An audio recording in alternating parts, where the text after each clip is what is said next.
มาปกห่มรักษาครูบาอาจารย์พระเจ้าพระสงฆ์ทุกรูปปกห่มรักษาปออกไม่ออกศรัทธาด้านสาธุชนคนดีผู้สนใจใฝ่ในธรรมทุกท่านขอถวายความเคารพแสดงความนับถือพระมหาเถระพระเถรานุเถระเจ้าคณะพระสังฆาธิการครูบาอาจารย์เจ้าที่เปิดวิทยุฟังอยู่เวลานี้อยู่ที่วัดที่วาจุตนจุองค์บ่ว่าจะเป็นหลวงป่อหลวงลุงตุลุงตุปีตุน้องเปื้อนสหธรรมพระสงฆ์ทั้งหลายครูบาอาจารย์เจ้าที่มีอายุพรรษามีการศึกษามีภูมิธรรมที่สูงกว่าเก่ากับผมขอถวายความเคารพแสดงความนับถือมาณโอกาสนี้เจริญปอนศรัทธาญาติโยมท่านสาธุชนคนดีทั้งหลายทุกท่านพ่ออุ้ยแม่อุ้ยนักศีลนักบุญเท่าแก่น้อยใจยิงทั้งหลายมาแล้วเนอมาปะกันแล้วมาปะกันในรายการสาระธรรมยามแลงประจำวันนี้วันจันทร์ที่25เดือนมกราคมพุทธศักราช2564ปะกันวันนี้เป็นวันเดือน5เหนือออก12ค่ำเดือน5เหนือออก12ค่ำพร่ำว่าเป็นวันจันทร์วันทำงานของทางราชการรัฐวิสาหกิจมาพบกันในรายการสารธรรมยามค่ำยามแลงอยู่กับอาตมภาพพระครูอภิวัฒนวิกรมวัดปักตังเจริญตำบลดอยล่ออำเภอดอยล่อจังหวัดเชียงใหม่รับผิดชอบในช่วงเวลานี้ 15 นาฬิกาเป็นต้นไปจนถึงเวลา 17 นาฬิกาบ่าย 3 ถึง 5 โมงแรงจันทร์ถึงศุกร์เว้นวันเสาร์วันอาทิตย์ขอบคุณ 89.50 บ้านทุ่งเรดิโอโดยลุงดมป้าเทียมวันพุทธวงศ์บ้านทุ่งเรดิโอ 89.50 รับสัญญาณเป็นประจำทุกวันบ่าย 3 เป็นต้นไป1 ชั่วโมง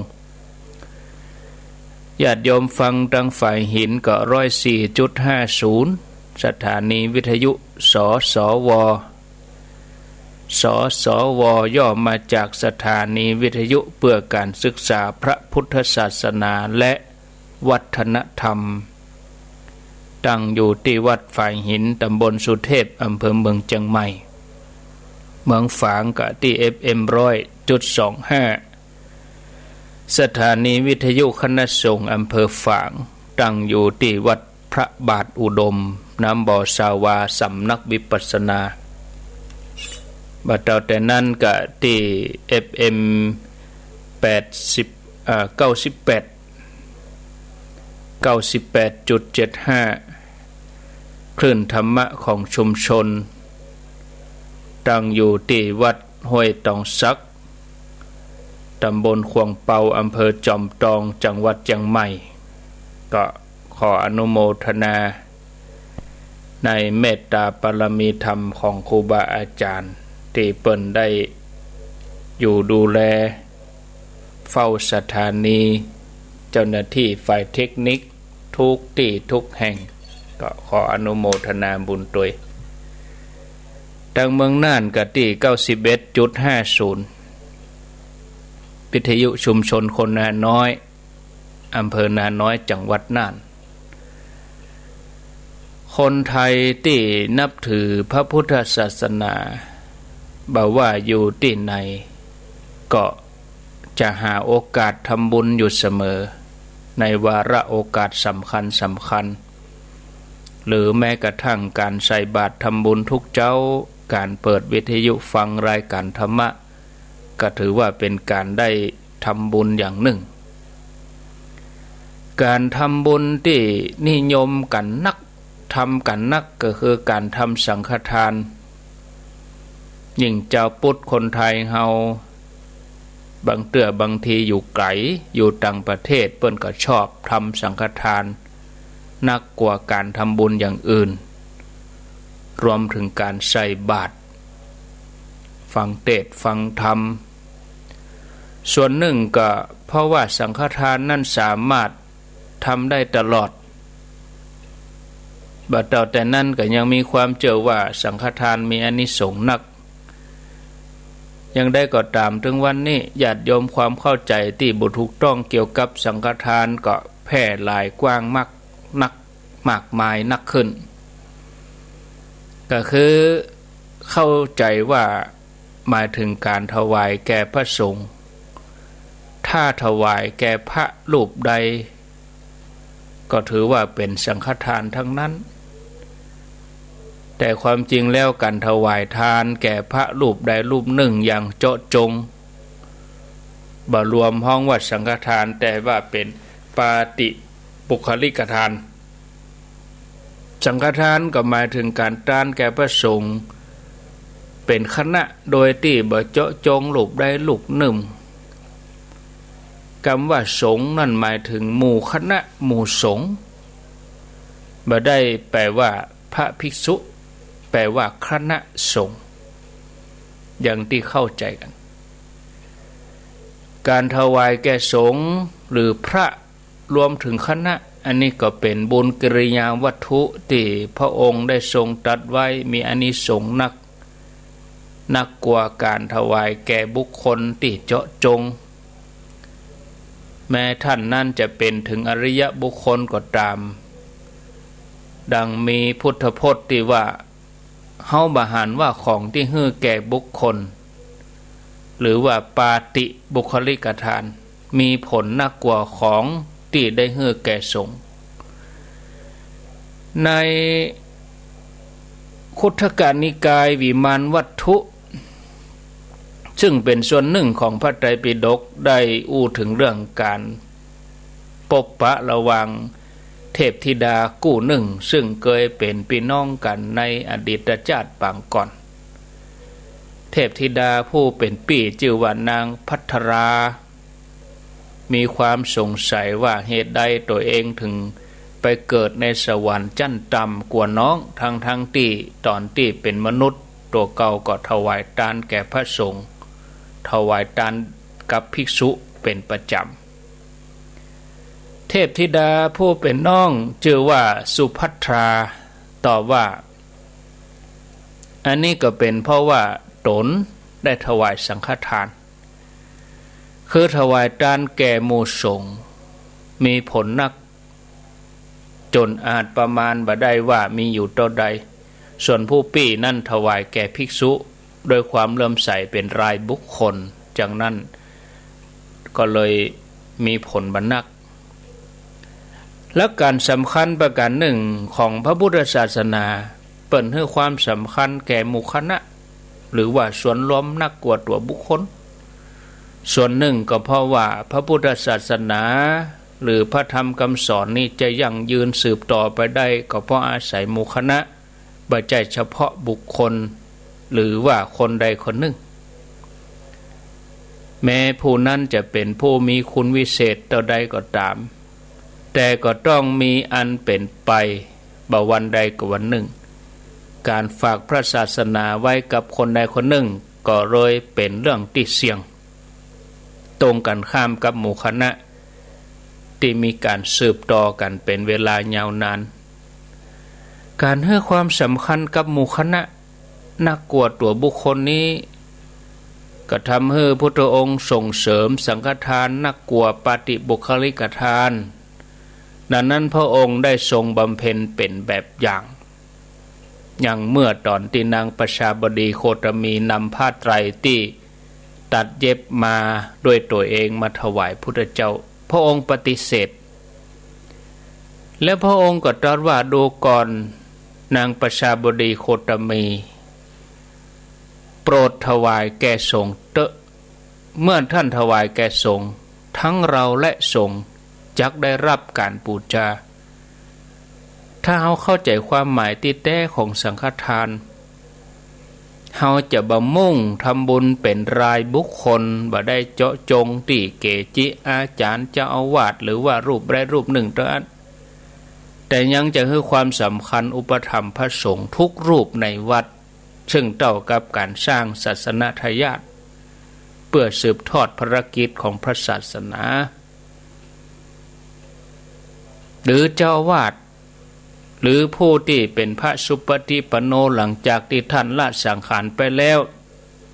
ก็ยังเป็นการอุปถัมภ์พระศาสนาให้มีความยั่งยืนในระยะยาวเพราะเราได้อู้แล้วว่าศาสนาจะยั่งยืนบ่ใจเพราะความสามารถของคนใดคนหนึ่งต่ออันแต่เป็นเพราะคณะสงฆ์มีความเข้มแข็งสืบต่อสืบทอดคำสอนนี่ศรัทธาญาติโยมท่านทั้งหลายอันนี้ก็ฝากศรัทธาญาติโยมท่านทั้งหลายไว้เวลาก็ตอนนี้15:17 นาทีเนาะได้อู้เกริ่นนำเรื่องการทำบุญไปต่อไปก็จะมาอู้ถึงหัวข้อธรรมวันนี้เอาเรื่องยาด่วนสรุปยาด่วนสรุปมีป่อคนหนึ่งมีตุกนักที่ลูกบ่าวบดีตะใดลูกบ่าวเกเรบ่เหมือนคนอื่นผู้เป็นป่อนี่ก็ตุกใจเนาะตุกจนถึงขนาดซึมเศร้าไปเลยต้องไปปรึกษาจิตแพทย์โรคซึมเศร้าเพราะว่าลูกเกเรลูกบ่ได้ดังใจเป็นคนลึกคนหายเนี่ยบ่เหมือนคนอื่นแกก็ใครได้ลูกดีๆใครได้ลูกสมบูรณ์เหมือนคนอื่นคุณหมอก็แนะนำดีหมอบอกว่าลูกที่สมบูรณ์ 100% เนี่ยมันบ่มีจะเสาะหาลูกดีหมดนี่มันเป็นไปบ่ได้เหมือนเดียวกับป่อที่จะสมบูรณ์หมดนี่ก็บ่มีอย่างคุณป่อก็บ่ใจจะเป็นป่อที่สมบูรณ์ 100% ได้แต่คุณก็ดีป่อที่จะเลี้ยงลูกมาได้ลูกของคุณก็ถึงแม้บ่สมบูรณ์อาจจะลึกอาจจะเกเรพ้องแต่เขาก็ดีปอที่จะเป็นลูกของป่อได้บอกก้องหมออู้อย่างอี้ป่อคนนี้ก็กึดว่ามันก็แม่นแต่เป็นพ่อเฮาไปเปรียบเทียบลูกเฮากับลูกคนอื่นเฮาก็เลยบ่ได้ลูกที่สมบูรณ์ดีปอเพราะเกิดว่าลูกบ่ใจเป็นคนสมบูรณ์เหมือนคนอื่นที่จริงเขาก็ลืมพอตัวเองว่าอยากจะได้ลูกที่สมบูรณ์ลูกที่ดีแต่ตัวเองเป็นป่อที่ดีก็สมบูรณ์ก็ซึ่งมันก็เป็นไปบ่ได้เพราะบ่มีภัยสมบูรณ์ 100% เนี่ยถ้าเฮาพอแบบนี้ความพอใจในสิ่งที่มียินดีในสิ่งใดมันก็จะเกิดขึ้นคนเป็นพ่อเป็นแม่บางคนเปรียบเทียบลูกตัวเก่ากับลูกคนอื่นในทำนองเดียวกันลูกก็บ่ควรเปรียบเทียบพ่อแม่ตัวเองกับพ่อแม่คนอื่นบางทีก็เปรียบเทียบตัวเองกับพี่น้องก็ต้องตุกขึ้นมาทันทีตุกเพราะอะไรหยังตุกเพราะเฮาเกิดว่าพ่อแม่ฮักเฮาน้อยกว่าพี่น้อยกว่าน้องคนที่เป็นลูกก็ทุกข์เพราะเหตุนี้พ่อแม่เป็นอย่างนี้แต่ก็ว่าจะได้ก็บ่ฮู้แต่บ่กองกึดเปรียบเทียบแบบนี้แล้วก็จะทุกข์ขึ้นมาความทุกข์กับปรากฏ คนสวยคนหล่อเอามาเปรียบเทียบตัวเองก็เป็นทุกข์เปรียบเทียบกับตัวเองกับดารากับนายแบบนางแบบทั้งที่ตัวเองก็บ่ได้ขี้เลี้ยวขี้เลเนี่ยอย่างนี้ก็เป็นทุกข์เพราะความคิดเพราะพอบาหันกล้าตัวเองถ้าไปเปรียบเทียบกับคนอื่นเนี่ยมันก็ทุกข์วิธีแก้คืออย่างไรวิธีแก้ก็คือพยายามอยู่กับปัจจุบันให้นักที่สุดเวลาใจเผลอไปกึดเรื่องอดีตเรื่องอนาคตเกิดความเครียดเกิดความวิตกกังวลขึ้นมาก็หูตันปาใจมาอยู่กับปัจจุบันให้ได้ความทุกข์ก็จะบัครอบงำจิตใจอยู่กับปัจจุบันก็คือใส่ใจในสิ่งที่กำลังทำอยู่ขณะนี้ประเด็นนี้เนี่ยยังอยู่อยู่กะฟังอยู่กะเนี่ยหูว่ากำลังทำอะไรอย่างอยู่ตอนนี้เวลาฟังธรรมเวลาฟังวิทยุก็ให้ใจอยู่กับวิทยุอยู่กับธรรมะอยู่กับการฟังธรรมหรือกำลังทำงานอยู่ใจก็อยู่กับการกับงานแต่ถ้าใจนึกถึงงานที่อื่นที่มันบาแล้วมันขำอกขำใจมันกังวลนักอกนักใจขึ้นมาแต่ถ้าหูตันสติก็จะปาปิกมาอยู่กับปัจจุบันบ่กองใจอยู่กับปัจจุบันความทุกข์ความกังวลความเครียดทั้งหลายก็ลดลงไปหมู่เฮาศรัทธาทั้งหลายเป็นอย่างอี้ก็หาเวลาทำงานนึกถึงลูกที่บ้านเวลาอยู่กับลูกที่บ้านก็นึกถึงที่ทำงานเวลานอนก็นึกถึงงานจนนอนบ่หลับเวลาทำงานก็ค่อยหลับแถมเมาะหาวเวลาไปวัดนี่ค่อยหลับมาอยู่บ้านนี่ค่อยฟังธรรมเวลาไปฟังธรรมนี่นั่งเอาหลับนั่นถ้าทำงานแต่ใจกึดถึงลูกเกิดอะไรอย่างขึ้นก็เกิดความกังวลบ่มีสมาธิกับการกับงานบ่อยากทำงานกลายเป็นทุกข์กับงานเมื่อเวลาอยู่กับลูกแทนที่จะมีความสุขกับลูกมีความสุขงานเมื่อใดจะได้เนี่ยได้ทำเมื่อใดจะแล้วกำลังกังวลนักใจบางทีก็ระบายความเครียดเอางานมาทำก็ระบายใส่ลูกโดยที่บ่รู้สึกตัวลูกพิษหูน้อยเดียวใส่ไปเลยอย่างปืนกลล่ม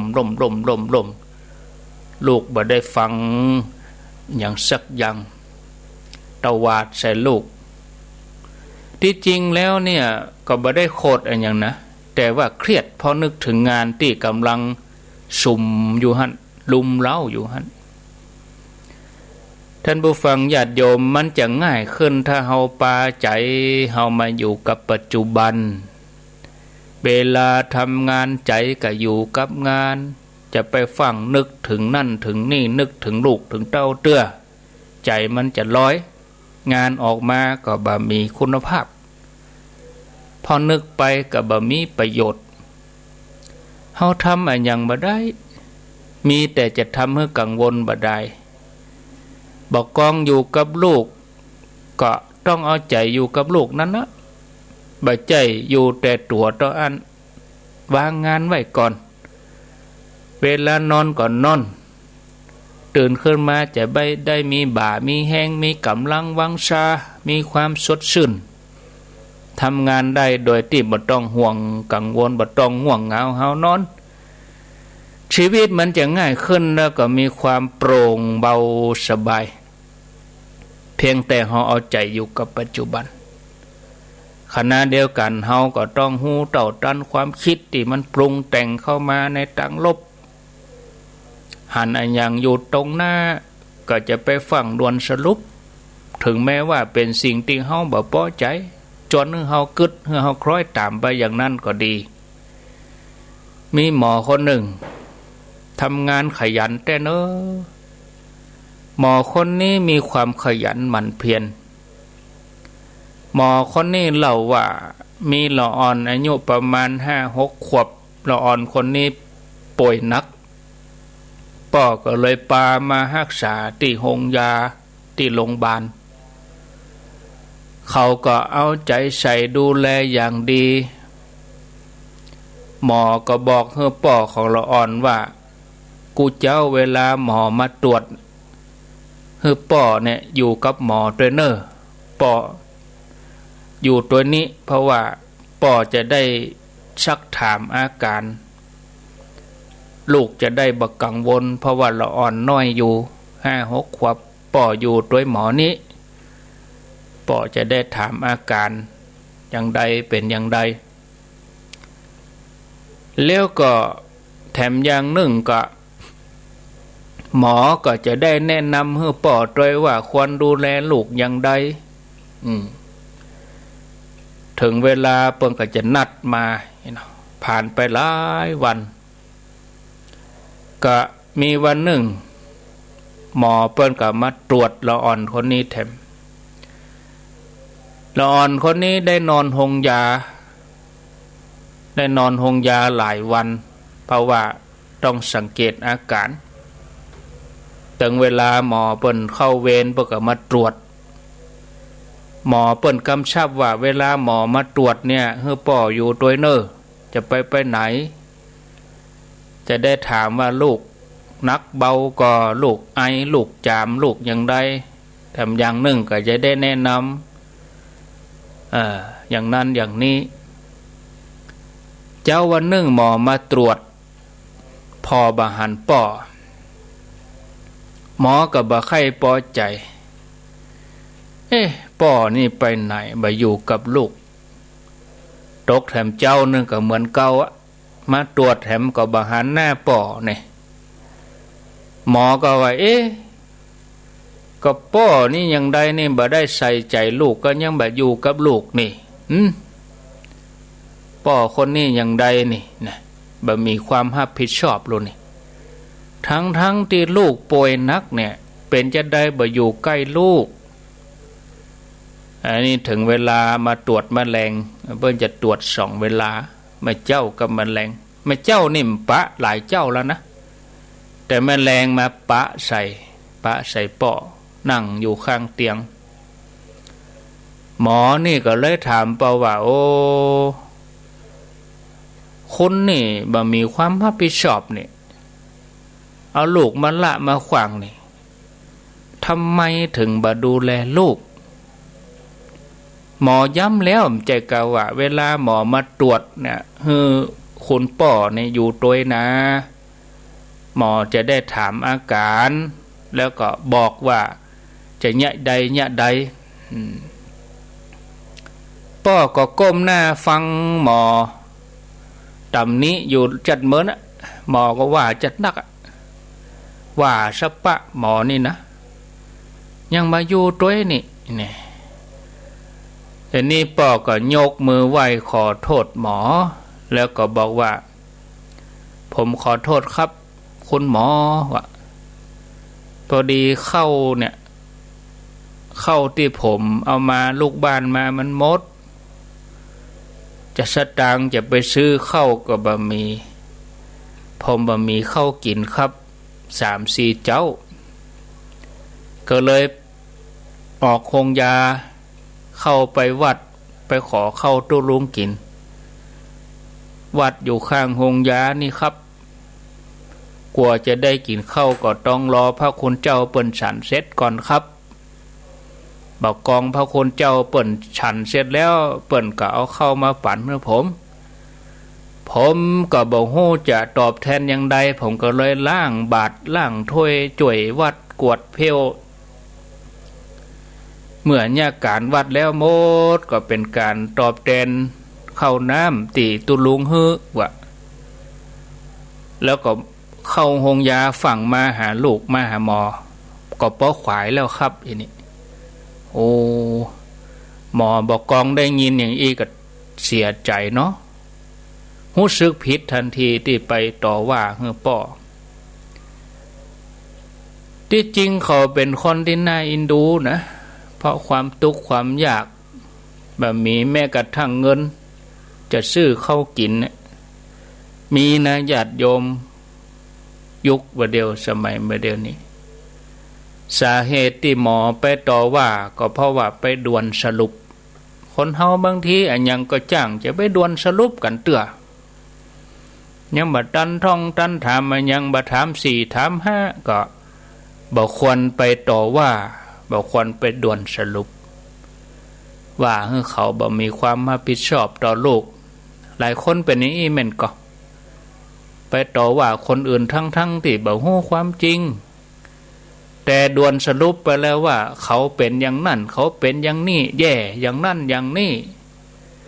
ถ้าเฮาลองกึดเผื่อสักหน่อยเฮาก็ควรจะมีเหตุผลแล้วเขาเองก็มีเหตุผลบางสิ่งบางอย่างที่เขาจำเป็นต้องทำเฮาก็คงบ่ไปตำหนิบ่คงไปด่าไปว่าหยังเขานะเนาะธรรมชาติของคนเฮานั้นบ่กองหันอันหยังแล้วก็บ่หันแต่สิ่งที่อยู่ตั้งหน้าอย่างเดียวยังกึดถึงเบื้องหลังตัวบางทีก็ชอบขาดเหตุการณ์ล่วงหน้ามีคนเล่าว่าอย่างนั้นมีคนเล่าว่าอย่างนี้เปิ้นว่าอย่างนั้นเปิ้นว่าอย่างนี้นะบางทีก็มีคนเขาเล่าว่าบ้านที่ตัวเก่าอยู่บ้านจัดสรรต่อมามีเปื่อนบ้านย้ายมาอยู่ติดกันผ่านไป2-3 วันลมหลวงปัด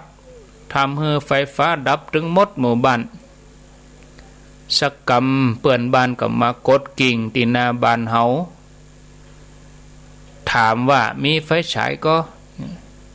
ได้ยินอย่างอีก็นึกในใจว่าก็ไม่อยู่ได้บ่กี่วันก็มารบกวนฉันเสียแล้วทำไมบ่เกียมครัวเกียมของเฮาดีบางทีเฮาก็ตอบไปแบบห้วนๆว่าบ่มี ใจก็กึดว่าไปชอบที่อื่นเถอะบอกคำเดียวว่าบ่มี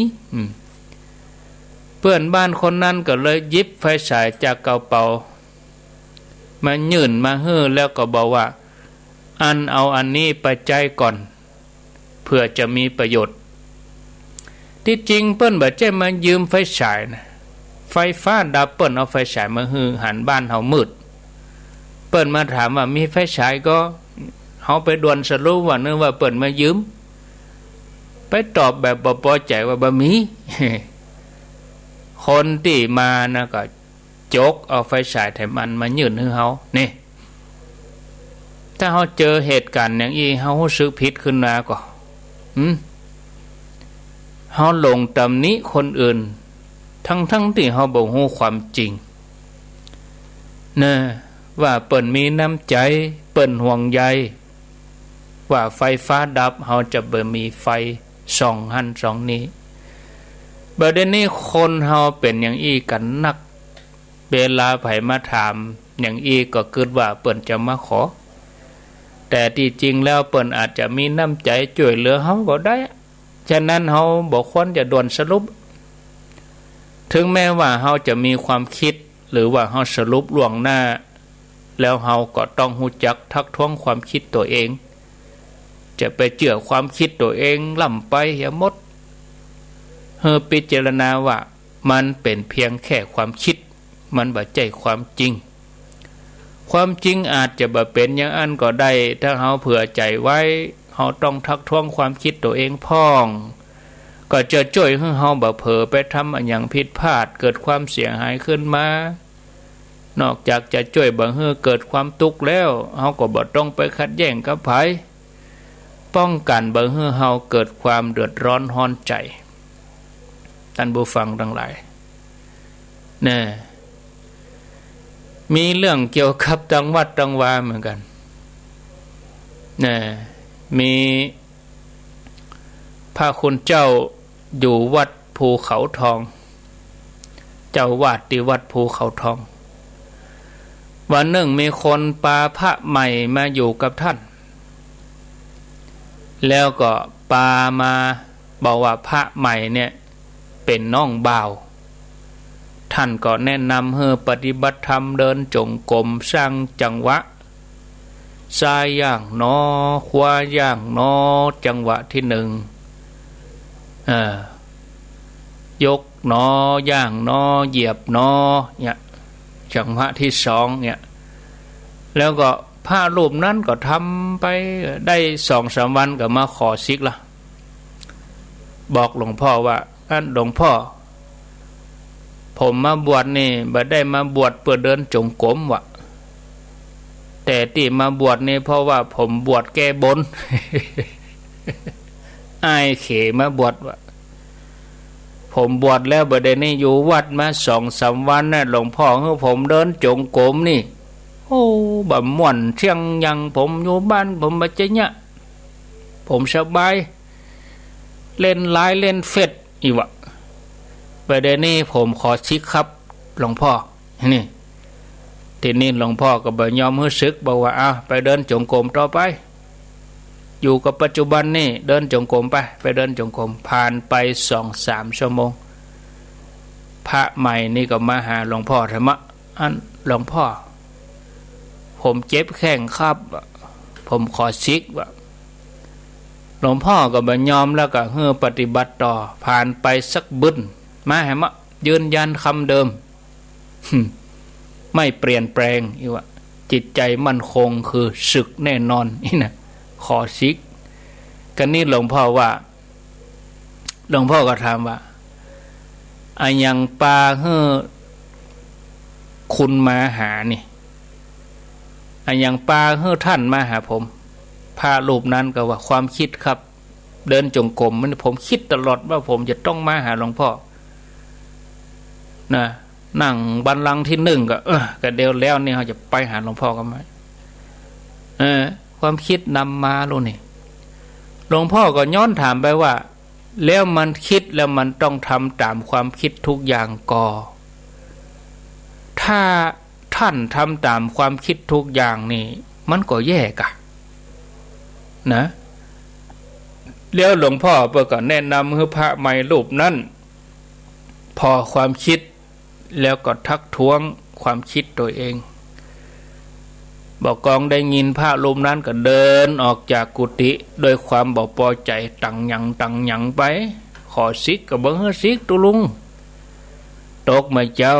พระรูปเก่าอันเป็นพระใหม่นั่นฮะตนเดิมบอกกองหันหลวงพ่อก็เข้ามาหาแทนที่จะมาขอลาสิกขากลับมากราบหลวงพ่ออย่างนอบน้อมแล้วก็บอกว่าถ้าหลวงพ่อบาทัดทานผมแต่ว่าผมก็คงจะฆ่าเขาตายแน่เพราะอย่างท่านพระคุณเจ้าพ่อคณะที่เดินจงกรมนี่ผมตั้งใจว่าถ้าผมซิกไปเนี่ยผมจะไปฆ่าคน2 คนให้หายแค้นปะโทขนาดนั่นเลยบอก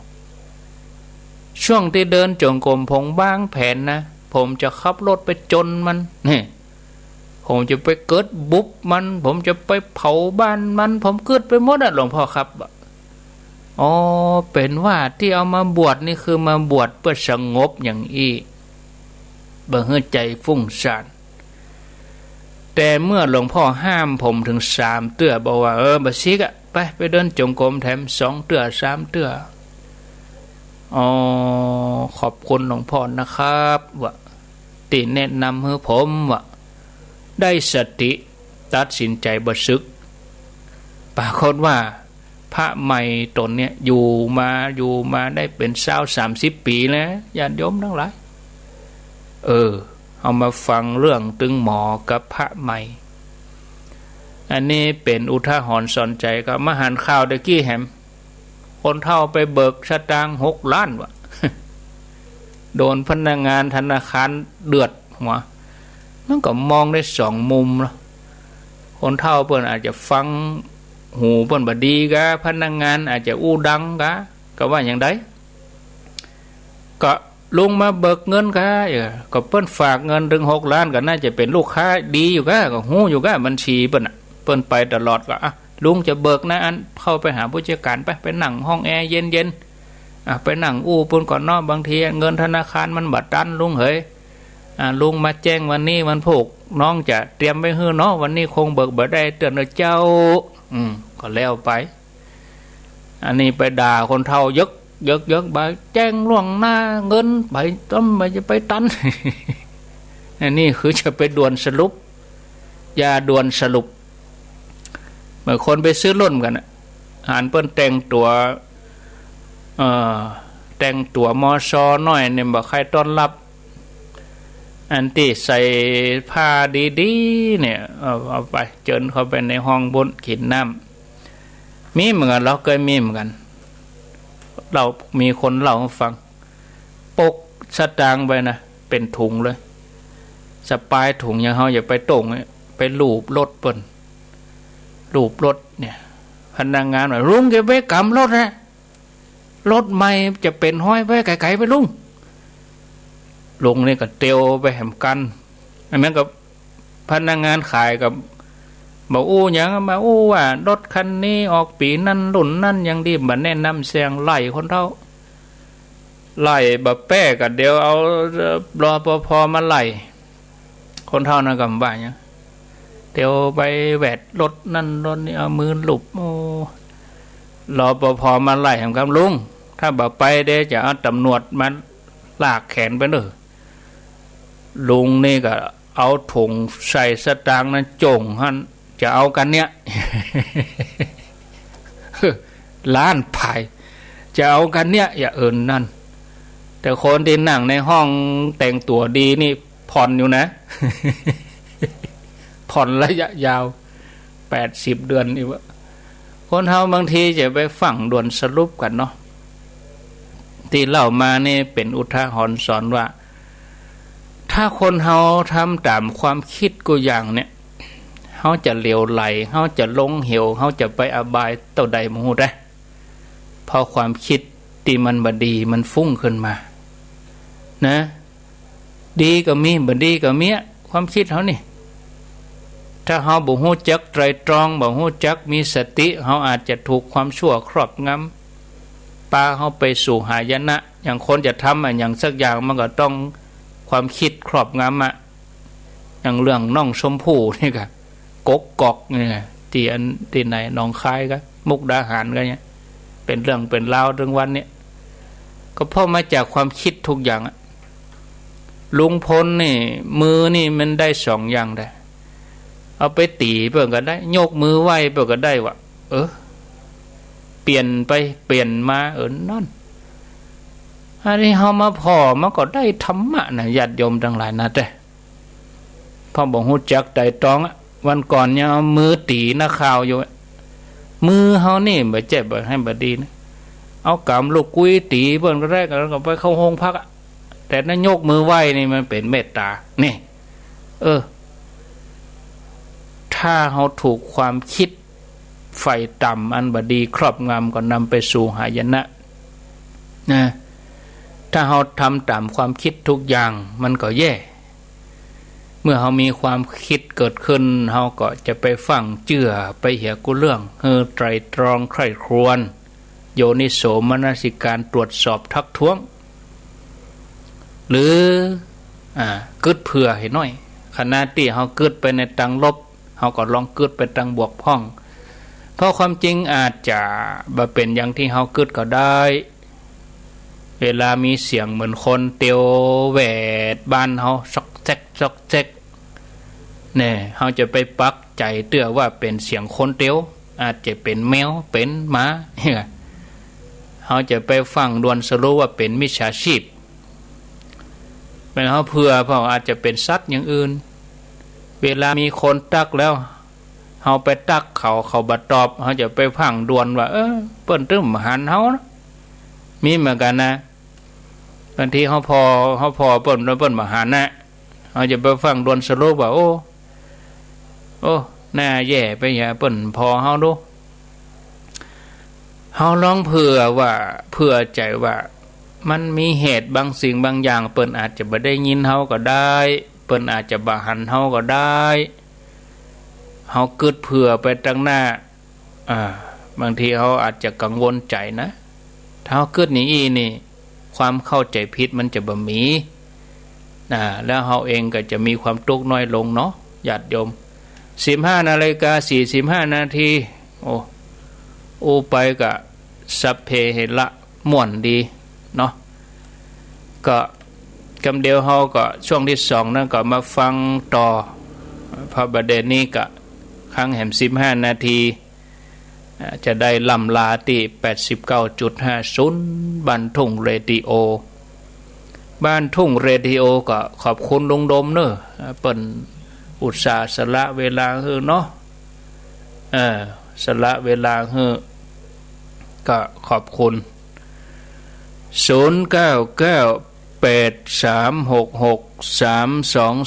เอามีเข้ามาไผจะอูจะจ๋าก็ขอเจริญปอนแจ้งผลการรับฟังเข้ามาสนทนาถามปัญหาอูจากันไปฟังแล้วเป็นอย่างไดวันนี้ช่วงแรกบ่าย3:45นาทีแห่ม15นาทีก่อนที่จะได้ลาที่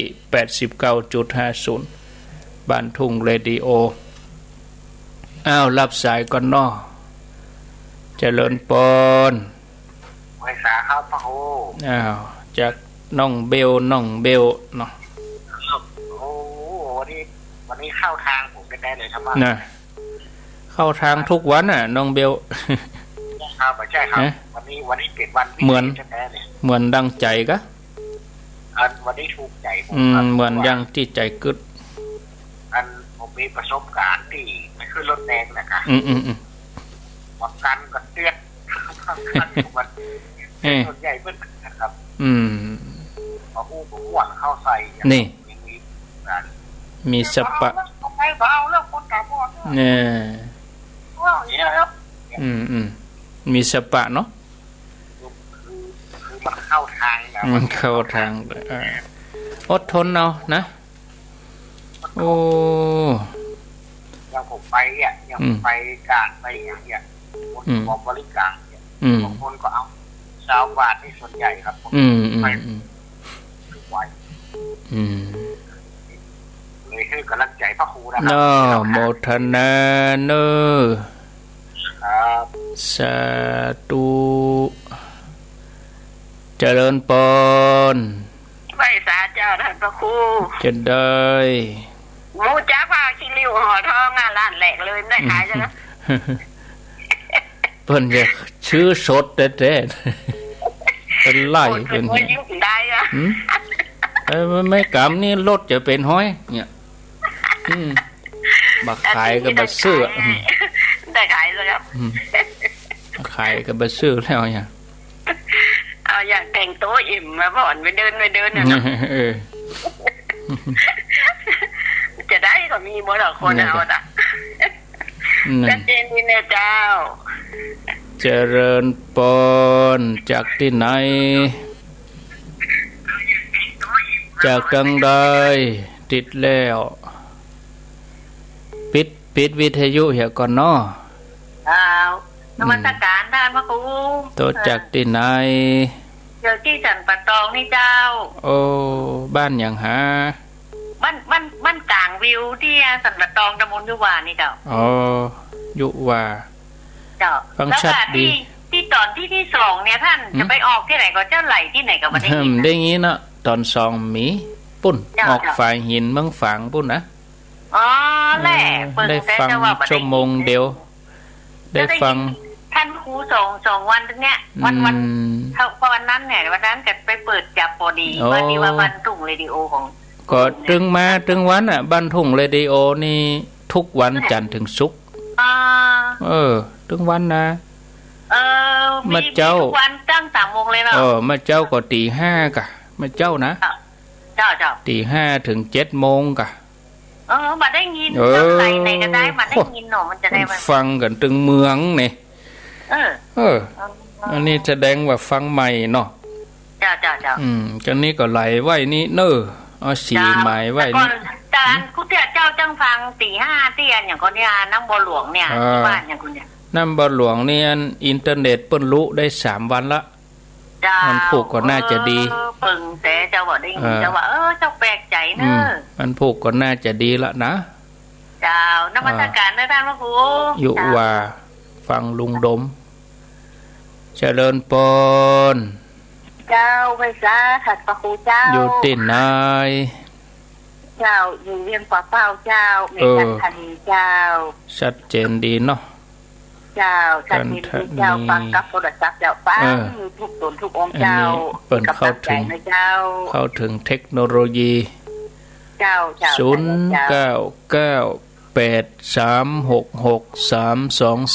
เจริญปนไปสาเจ้าจากดังใดจากเสาหินลำพูนเจ้าเสาหินลำพูนเสาหินนั้นสีบัวบานบุญกะเจ้าเสาหินสีบัวบานโอ้ได้ยินทีก่อนนี่เจ้าไม่เจ้าก็ได้ยินชาติกับไม่วันนี้ก็ได้ยินจากชาติเจ้าได้ยินชัดดีแต่เจ้าโทรไปแล้วทางพระครูบอกครับก็เหมือนจะเข้าใจผิดเหมือนกับเรื่องที่ทางพระครูไปตะกี้นะคือโดนสรุปว่าโทรศัพท์เขาโทรไปเพื่อนมาห้าของเขาคนอื่นโทรไปเพื่อนห้าโดนสรุปอีกปฏิเสธกันได้แม่นแล้วอย่าพึ่งโดนสรุปเจ้าฟังตึงแม่เจ้าแม่แรงเจ้าทุกตนทุกองค์เจ้าเจ้าเป็นกำลังใจให้นะเจ้าสาธุบุญรักษามีเข้ามาเปิ้นบ่ฮับก็จะไปเข้าใจไปคนเดียวอีนะเจริญปนติดแล้วเจริญปนอู้ดังแถมหน่อยก็จะไปโจมเตื้ออยู่ที่ไหนอยู่ขวัญเวียงขวัญเวียงเนาะฟังสถานีได้104ลงโดมกะใกล้หันเดียวว่าฟังฝ่ายหินกะอีกได้ยินชัดดีก่อฟังมาเมินเหรอกะฟังเมินแล้วได้ฟังเมินเหรอเต็งเอามันตึงติดโทรมามันตึงติดนะโมทนาเนอแม่เมาฟังวิทยุเลยยุ่งหำขอกดวางเนอถ้ามาอย่างอีนี่กดวางหมดนะคือเฮาก็ย้ำกันแตะกันว่าเวลาโทรมาต้องปิดวิทยุ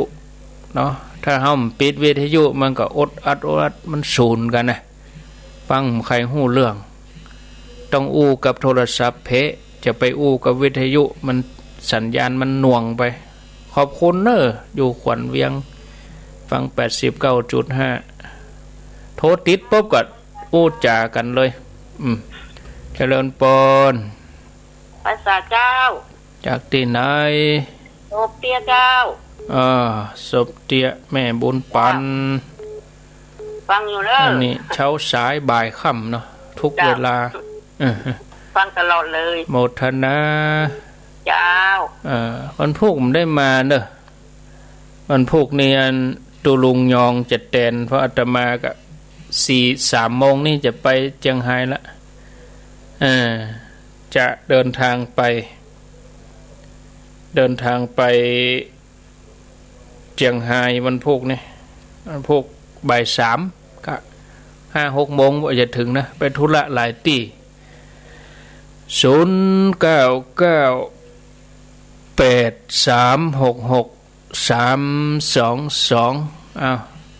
อย่างเงี้ยกรณีที่โทรบัดติดเนี่ยฝากข้อความนี่จะไปน้อยใจจะไปเกิดว่าโอ้เปิ้นตึงมาฮับของเฮาบ่ใจนะอาตมาบอกฮู้ว่าเบอร์ไผเป็นเบอร์ไผเนาะจัดรายการมาเจ้าขวายมาก็ลบเบอร์หมดจัดรายการมาตอนแรงมาก็ลบเบอร์หมดจัดรายการ 2-3 เวลาก็ดูถ้าเฮาบ่ลบก็เต็มในโทรศัพท์นี่ก็เป็นหลายร้อยสายพวกลบเอาเป็นช่วงเจริญปนภาษาเจ้าจากที่ไหนดอยสะเก็ดเด็ดสะกอยดอยสะเก็ดที่มาเจ้าเนี่ยดอยสะเก็ดดอยสะเก็ดนี่สาราดีทำแมลงเนี่ยแมลงนี่นะ แมลงเด็กฟังยังฟังอยู่ในความรู้นักม่วนใจเนาะม่วนใจรสพระธรรมของพ่อครูเนี่ยฟังไปติ๊กๆเนอะฟังไปเลยเนอะอุ้ยฟังกูเลยทำอะไรพอจะฟังมาเจ้านี่ก็ฟังนะตอนหนึ่งนั่นนะบุญกรรมบุญจูบุญรักษาสาธุเจริญปนติดแล้วเนอะมาจากการเจ้าโอ้ยายพรไผ่แม่เอวหาอยู่แค่อยู่ไหนชบที่เจ้าบวกข้างเลยอ๋อบวกข้างกะอยู่บวกข้างกะเจ้าคนหลายก็นี่แต่ไปหลายเจ้าแล้วไปฟังอย่างใดอย่างฟังตัดใดฮะเนาะฟังเอาวิทยุเอาวิทยุไปโดยกะตอนนั้นกะเอาวิทยุไปโดยกะจะปรุงก็จะทำวิธีปุ่นเลยวันที่30เกิดอาตมาถามว่าเอาวิทยุไปโดยกะอีหยังต่อมาเหรอโหแล้วไปโทรอย่างใดเสียงเอากะโทรในโทรศัพท์เอาสาธุเนอแล้วน่ามาเอวก็ได้แล้วพอกันกะพอเวลากะเนาะมาเปิดปุ่มมันด้วย30ตัวนะโอ้แฮมเบิร์นอยู่เหรอยินดีเนอมาจากการสาธุนึกว่าเอาวิทยุไปฟังโดยแบบว่าเสียงโทรนู่นไงยายพรเปิ้นไปบวกข้างสันกำแพง0998366322แต่ว่ากันมี2ที่4จุ่มให้หลวงแล้วก็หัวดงขวมุงสารปีหน้านี้ก็เป็นหน้างานปล่อยล้อแต่หลายตีงานพระราชทานเพลิงศพประชุมเพลิงศพพระคุณเจ้าเจริญปนไปสาเจ้าจากดังใดตลอดเจ้าโหบ่ล่ำได้ยินให้เนี่ยฟังตลอดเจ้าห่านฟังเต็มได้โทรแต่ล้อได้ยินชัดดีก็เจ้าจริงเจ้าห้วยตองซักนี่นะเจ้าไก่หิมนี่ต้องโทรมาพ่องกะฟังตลอดคนโดยหล่อกับอันในคนมีกับคนไก่โทรโมทนาเจ้าไหว้สาตาล่อโดยหล่ออีกะโทรมาพ่องเอาแฮมสัก2ท่านเพิ่งได้โหลช่วงแรกนี่นะเดี๋ยวจะได้ลาที่ลุงดม 8999836632209983663222